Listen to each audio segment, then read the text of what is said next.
Vesela sem, da je moj video posnetek na YouTube kanalu Pica iz Droži dosegel izjemno zanimanje, tako strani dijakov kot tudi ostalih.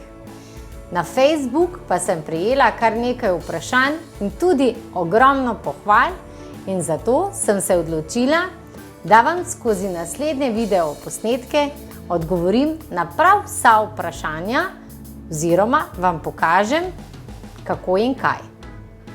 Prvo vprašanje, ki je bilo, koliko časa potrebujemo, ko povečamo droži, da te droži postanejo kipeče.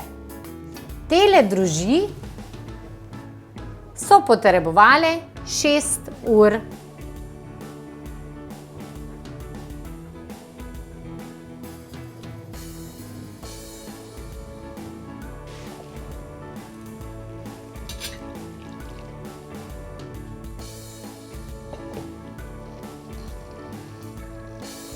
Kot smo rekli, nikar se ne ustrašimo.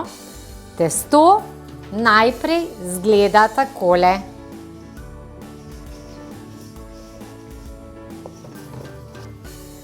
Čez nekje 20-30 minut ga bomo ponovno pregnetli. Preostale droži pa bomo hranili.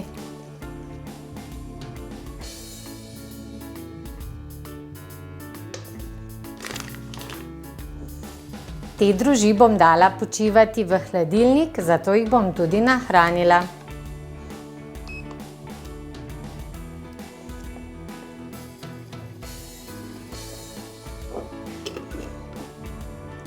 Te bom shranila v hladilnik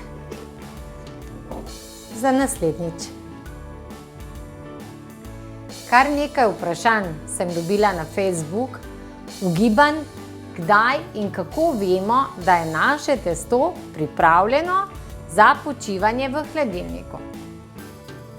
Najprej smo premešali, pustili nekaj časa, sedaj pa bomo vse skupaj dobro pregnetli.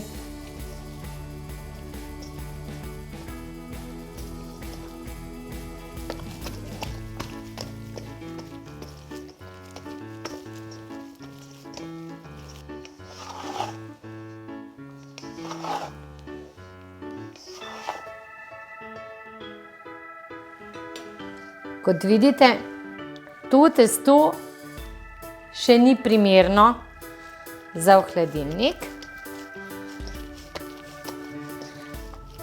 Zato ga bomo pustili še enkrat počivati in ga ponovno pregnetli.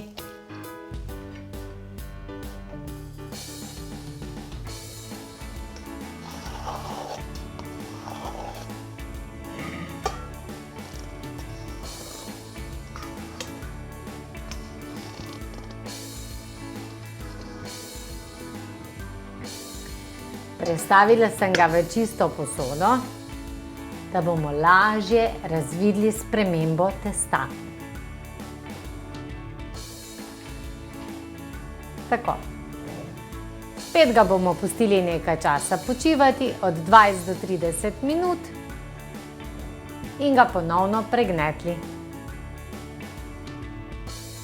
Testo ponovno pregnetemo. Testo še ni gladko, zato še ni popolno, da bi ga lahko hranili v hladilnik. Testo bom pustila še enkrat počivati. Naj vam zaupam še eno skrivnost. Danes sem povečala droži moje kolegice, zato se to testo obnaša nekoliko drugače kot testo iz mojih droži.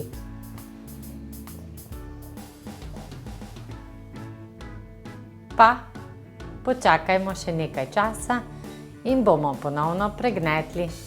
Pa poglejmo. Danes smo torej ugotovili, da testo iz teh droži resnično je nekoliko drugačno, ampak mi bomo pokazali, kakšno naj bo da je pravšnje torej v hladilnik, da damo testo počivati v hladilnik. Še enkrat ga bomo pregnetli.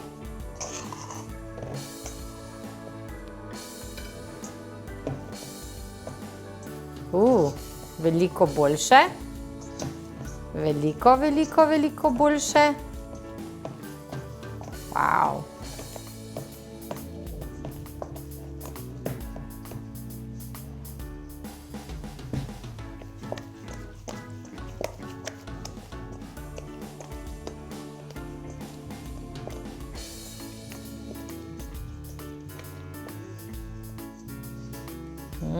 Testo postaja gladko.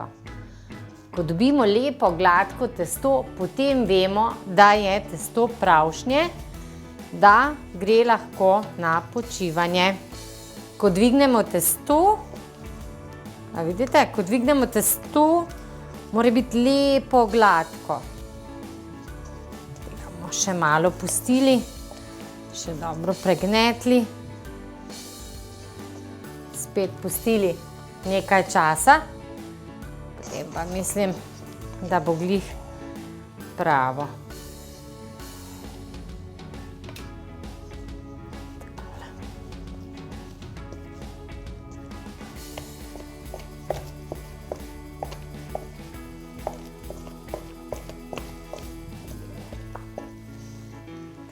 Torej, vsako testo je res različno in odvisno, kakšne so naše droži. Moja ponev za peko pice je kar velika, zato bom svoje testo razdelila na 2 dela. Vkolikor imate manjše ponve, potem lahko razdelite testo tudi na 3 različne dele. Pa poglejmo.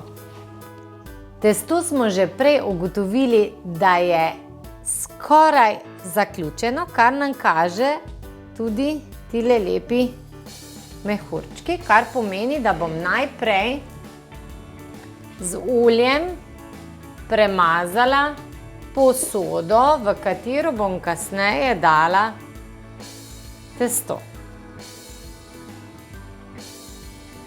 Posodo premažemo zelo na tanko.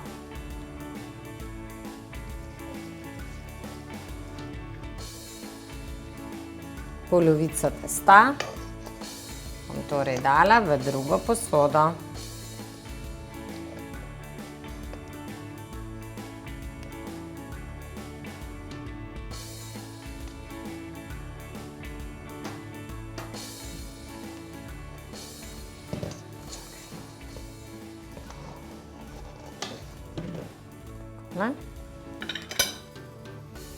Sedaj pa bom vsako testo še enkrat pregnetla in ga dala v posodo.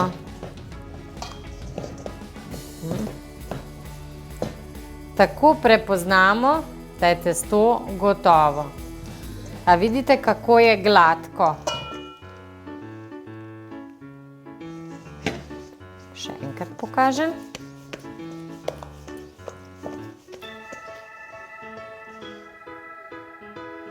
Testo je gladko.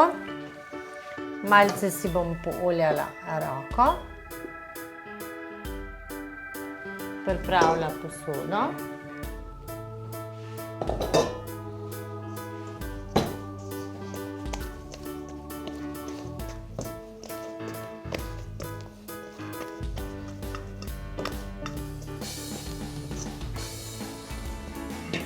Takole.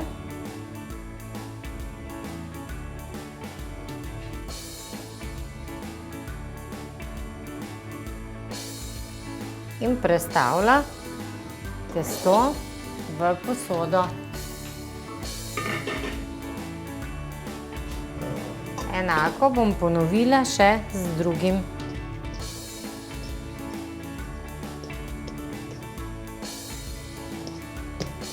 Testo je lepo gladko. Eno testo bomo uporabili drugi dan počivanja. Eno testo pa bomo uporabili tretji dan počivanja in videli boste razliko.